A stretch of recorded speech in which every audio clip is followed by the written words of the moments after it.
Ľahneme si na fitnessbery, nájdeme si ťažisko, uchopíme pevne a pomaly zdvihneme nohy. Nohy sú spojené, brucho je vtiahnuté, nezabudnite, že tam je stred vášho ťažiska, tak tam je vaša sila.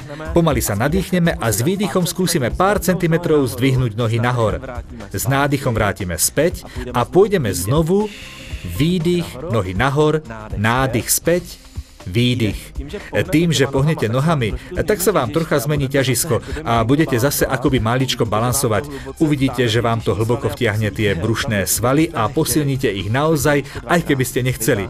Poďte ešte dvakrát vytiahnuť nahor, vrátiť späť a naposledy spojené nohy vytiahnite nahor, vráťte späť. Pomaly sa pretočíme na druhú stranu. Vždy nájdite ten stred, to ťažisko.